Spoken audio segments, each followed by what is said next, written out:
Hem estat durant unes quantes sessions treballant el que és la sensibilització dels estudiants sobre temes de sostenibilitat de cara a complir els objectius de l'agenda del 2030. Llavors vam triar un tema que és el de la mobilitat dins de la ciutat de Viladecans per veure com podíem millorar la reducció d'emissions i les solucions pràctiques que podíem trobar, com eren anar caminant, en bicicleta.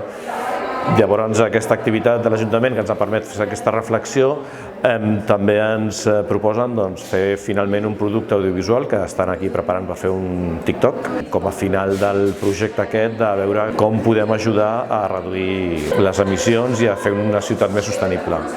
El que aporta aquesta activitat és que se sentin partícips d'una cosa molt propera. No estem treballant de la capa d'ozó de l'Antàrtida ni estem treballant dels residus vertits a l'Atlàntic, sinó que estem parlant de la nostra ciutat i de com podem fer amb el nostre dia a dia de millorar les condicions de vida de la nostra ciutat i que poden fer ells mateixos.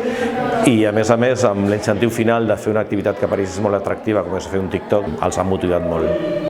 Fer aquesta activitat aquests últims dies m'ha agradat, ja que hem pogut veure aspectes que no sabíem ben bé dels medis de transport que utilitzàvem o com ens movíem per Viladecans i tot el que podíem contaminar a l'utilitzar alguns medis de transport.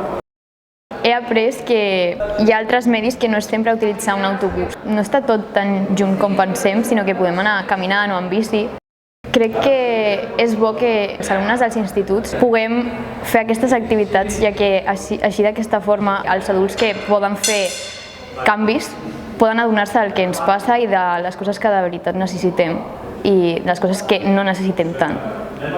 El que comptin amb nosaltres jo crec que és el millor, ja que com som el futur del poble, la nostra opinió té que tindre una miqueta més de compte que, per exemple, la de les persones majors.